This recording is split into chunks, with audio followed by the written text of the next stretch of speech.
অবশেষে ডায়মন্ডকে উদ্ধার করে বাড়ি ফিরিয়ে নিয়ে যাচ্ছে রিদান। হ্যাঁ বন্ধুরা, এমনটাই দেখা যাবে। তাই সম্পূর্ণ জানতে ভিডিওটিতে লাইক দিয়ে চ্যানেলটি সাবস্ক্রাইব করে দেখতে থাকুন। গল্পের শুরুতেই দেখা যাবে দেবপ্রিয়া বলতে থাকে যে সম্মান পাওয়ার থেকে অর্জন করাটা কিন্তু অনেক কঠিন। তখনই এই কথা শুনে রিদানের বাবা বলতে থাকে, বাবা মেজো বৌমা, তুমি এত বুঝতে শিখেছো কবে থেকে? তারপরে দেখা যাবে আর্য বলতে থাকে, যাই হোক না কেন বেবি, তুমি কিন্তু ওই অনুষ্ঠানে একদম যাবে না, বুঝতে পেরেছো? তোমার যাওয়ার কোনো দরকার নেই। তখন রিদানের বাবা বলতে থাকে, আর্য, এটা কেমন কথা বলছিস? আমরা সবাই তো যাবো ওখানে। আর তাছাড়া ছোট বৌমার এখনো কোনো খোঁজ পাওয়া যায়নি, তাই আমাদেরকে তো যেতেই হবে বল। আমরা কি আনন্দ করে যাচ্ছি?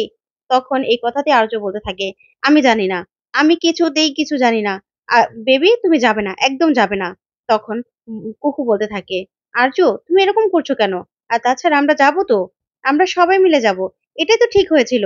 আর তাছাড়া আমাদের ডায়মন্ড এরকম ভাবে সবাইকে পাল্টে দিয়েছে, তাই ডায়মন্ডের জন্য তো আমাদের এতটুকু করতেই হবে। তখন রিদানের মাও বলতে থাকে, না, আমিও যাব না। তখন এই কথাতে রিদানের বাবা বলতে থাকে, বিন্দা, তুমিও যাবে না? কি শুরু করেছো বলো তো? আর তোমাকে এই অবস্থায় আমি একা কি করে রেখে যাই বলো তো?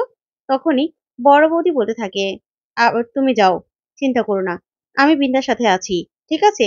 এই বলে রিদানের বাবা সেখান থেকে বেরিয়ে চলে যায়। ওইদিকে সবাই মিলে বেরিয়ে যায়। তখনই রিদানের মাকে বলতে থাকে, ম্যাডাম, আপনি একদম চিন্তা করবেন না। আমি আপনাকে বলেছি না যে আজকের পরে সবকিছু ঠিক হয়ে যাবে। আপনাকে দেয়া কথা আমি ঠিক রাখবো। এই বলেই রিদানও বেরিয়ে যায়। তখন রিদানের মা অবাক হয়ে তাকিয়ে থাকে। ওইদিকে দেখা যাবে বস্ত্র বিতরণ অনুষ্ঠান শুরু হয়ে যায়। তখন রিদানের বর্দা উপস্থাপনা করতে থাকে আর সেখানে মন্ত্রীমশাই সহ আরো দুজন অভিনেতাও আসে। তারপরেই তাদেরকে বরণ করে নেয় রিদানের বাবা। তখন এই অনুষ্ঠান শুরু হয়ে গেলে রিদান ওইদিকে পুলিশ পাহারা সহ সব রকম পাহারা ঠিক করে রাখে। আর রিদানও দাঁড়িয়ে পড়ে। ওইদিকে দেখা যাবে তখনই ডায়মন্ডকে নিয়ে দুজন টেরারিস্ট আসতে থাকে। তখন ডায়মন্ড সোজা হয়ে হাঁটতে দেখে টেরারিস্ট গুলো বলতে থাকে, একি, আপনাকে তো বিদ্যা সাজানো হয়েছে, আপনি কেন এভাবে সোজা হয়ে হেঁটে যাচ্ছেন? তখনই ডায়মন্ড বিদ্যার নাটক করতে থাকে আর বলতে থাকে, এবার হয়েছে, এবার ঠাকুমার মতো লাগছে তো? ঠিক তখনই ওরা দেখে বলতে থাকে, এ কি, যে একটু আগেও ফ্যাসফ্যাস করে কাঁদছিল, সে কিনা এতটা তরতাজা হয়ে তারপরেই এত উৎফুল্লে তারপর যাচ্ছে, মরতে যাচ্ছে। তখন ডায়মন্ড বলতে থাকে, কি আর করবো বাছা, মরতেই যখন হবে তাহলে বুক ফুলিয়ে মরবো। আর মরার আগে তারপরেও তো একটু নিজেকে সান্ত্বনা দিতে পারবো যে না, বাবা মাকে বাঁচিয়ে রেখে তারপরে মরছি। আর আমার খুব ইচ্ছে ছিল একসময় যে আমি যখন মরবো হাসতে হাসতে মরবো, সেটাই আজকে কার্যকর হবে। তখন এই কথা শুনে ওরা চমকে যায়। তারপর ডায়মন্ড বলতে থাকে, চলো বাছা, তোমরা আমার নাতি নাতকর, আর তোমাদের আজকে কি হবে সেটাই তো আমি দেখবো। চলো চলো, কখন যে কি হয় সেটা তো আর কেউ বলতে পারে না। এই বলে ডায়মন্ড যেতে থাকে। ওইদিকে দেখা যাবে রিদানের বাবা সবার সামনে বক্তৃতা দিতে থাকে আর বলতে থাকে, আসলে কোনো অনুষ্ঠানই এই বছর আমাদের ঠিকঠাক মতো পালন করা হয়নি। দেখলেনই তো দুর্গাপুজোর সময় কত বড় একটা অঘটন ঘটতে যাচ্ছিল। তাই এখন আমাদের সব রকম সতর্কতা অবলম্বন করতে হয়। তারপরেও আপনাদের মাঝে এই যে আমরা বস্ত্র বিতরণ করতে পারি, সেটাই আমাদের কাছে অনেক পাওয়া। আর আপনারা যে এখানে আসেন, সেটার জন্য আপনাদেরকে অনেক অনেক ধন্যবাদ। তারপরে এই কথাগুলো বলে রিদানের বাবা সরে গেলে বস্ত্র বিতরণ শুরু হয়ে যায়। ওইদিকে সবাইয়ের মাঝখানে ডায়মন্ডকে নিয়ে আসা হয়। তখনই সেই টেরারিস্ট গুলো বলতে থাকে, নাও, আমাদের পথ এতটুকুই, এবার তোমাকে একা একাই যেতে হবে। তখন ডায়মন্ড হাসতে থাকে আর বলতে থাকে, আচ্ছা ঠিক আছে, যাবো তো, কিন্তু আমার নাতি আর নাতনির কি হবে সেটাই তো দেখার। তখন এই কথাতে ওরা চমকে যায়। তারপরে ডায়মন্ড এগিয়ে যায়। ওইদিকে টেরারিস্ট গুলো বলতে থাকে, আচ্ছা স্যার, এখান থেকে রিমোট কাজ করবে তো? তখন ছেলেটা বলতে থাকে, হ্যাঁ হ্যাঁ, কাজ করবে, তুমি একদম চিন্তা করো না। তারপরে ডায়মন্ড দেখা যাবে ভিতরে ভিড়ের মধ্যে ঢুকে যায়। ওইদিকে রিদান ডায়মন্ডকে দেখেই সেখান থেকে সরে পড়ে। তারপরে ওইদিকে দেখা যাবে গুন্ডারা যখন দুজন বসে থাকে রিমোটটা চাপার জন্য, তখনই পুলিশরা এসে ওদেরকে ধরে ফেলে আর সাথে সাথে মাথায় বাড়ি দিয়ে অজ্ঞান করে ফেলে। তারপর রিমোটটা হাতে নিয়ে নেয়। অন্যদিকে দেখা যাবে রিদানের মা খুব চিন্তা করতে থাকে। ঠিক তখনই রিদানের কাকিমা বলতে থাকে, ছোট, তুই এরকম ভাবে কেন চিন্তা করছিস বলতো? তখনই বিন্দা বলতে থাকে, কি করব বলো তো, আমার না ওই দিকটার জন্য খুব টেনশন হচ্ছে, কি যে হচ্ছে ওখানে। তখনই বড় বৌদি বলতে থাকে, কিচ্ছু হচ্ছে না, যা হচ্ছে ভালোই হচ্ছে, মেজো বৌমার সাথে আমার কথা হয়েছে তো, সবকিছু ঠিক আছে। তখন এই কথাটি বিন্দা বলতে থাকে, কি করে তোমরা এতটা নিশ্চিন্ত হচ্ছ বুঝতে পারছি না। তখন বড় বৌদি বলতে থাকে, দেখ রিদান যখন নিশ্চিন্ত হয়ে বলছে একদম যে ডায়মন্ডকে নিয়ে বাড়িতে ফিরবেই, তার মানে ও নিশ্চয়ই ডায়মন্ডের খবর জানে, বা আজকে এমন কিছু হবে যে ডায়মন্ড ফেরত আসবে। আমার মনে হচ্ছে, আমার মন বলছে যে ভালো কিছুই হবে, চিন্তা করিস না। তখন এই কথাতেই ডায়মন্ডের শাশুড়ি বলতে থাকে, ডায়মন্ড আসবে? তোমার মনে হয় ডায়মন্ড আসলে সবকিছু ঠিক হয়ে যাবে? ওই মেয়েটার জন্যই আজকে আমার ছেলের এই অবস্থা।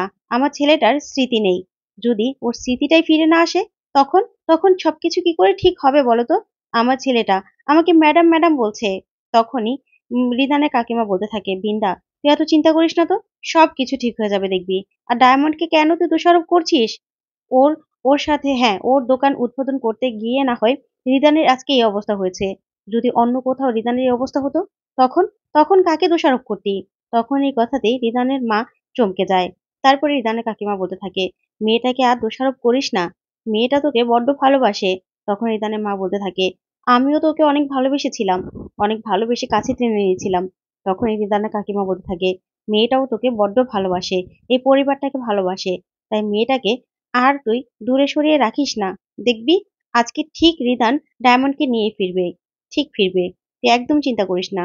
তখন এই কথা শুনে রিদানের মা কাঁদতে থাকে আর বলতে থাকে, আমার ছেলেটার যদি কিছু নাই মনে পড়ে, তাহলে কি করে সবকিছু ঠিক হবে বলো, কি করে ঠিক হবে? ঠিক তখনই রিদানের কাকিমা বলতে থাকে, দেখবি সব ঠিক হয়ে যাবে, আর রিদানেরও স্মৃতি ঠিক ডায়মন্ড ফিরিয়ে আনবে। ওইদিকে দেখা যাবে গুন্ডাদের ধরে ফেললেই তখন ডায়মন্ড রিদানের কাছে যায়। তখন রিদান ডায়মন্ডের কাঁধে হাত রাখলেই ডায়মন্ড চমকে যায় আর বলতে থাকে, থ্যাংক ইউ, আপনাকে অনেক ধন্যবাদ। তখন রিদান বলতে থাকে, ধন্যবাদ তো আপনাকে জানাতে হবে, আপনি যদি সবটা আমাকে জানিয়ে না দিতেন, তাহলে তো এটা সম্ভব হতো না। ঠিক তখনই ডায়মন্ড ভাবতে থাকে যে ডায়মন্ড কি করে রিদানকে সবটা বলে দিয়েছিল, কারণ ওরা যখন খেতে দিয়ে গিয়েছিল ডায়মন্ডের হাত পা খুলে রেখেছিল। তখন ডায়মন্ড জানালার কাছে গেলেই রিদানকে দেখতে পায় আর পুলিশদেরকেও। তখন ডায়মন্ড চিঠি লিখে রিদানের কাছে ছুঁড়ে ফেলে। তখন ডায়মন্ডের চিঠি পেয়ে রিদান সবটা জানতে পারে। তখন রিদান বলতে থাকে, আপনার চিঠি পেয়েই তো আমি সবটা জানতে পেরেছিলাম। আপনাকে যে ওরা এখানে নিয়ে এসেছে, সেটা তো আপনি আমাকে জানিয়েছিলেন। না হলে তো ওদের ধরা আমাদের পক্ষে সম্ভব হতো না, আর আপনাকেও বাঁচানো আমাদের সম্ভব হতো না। তখন ডায়মন্ড অবাক হয়ে রিদানের দিকে তাকিয়ে থাকে। ঠিক তখনই দেখা যাবে সেখানে কোনো বিপদ আসার আগেই ওখান থেকে ডায়মন্ডকে সরিয়ে রিদান দূরে নিয়ে যায়।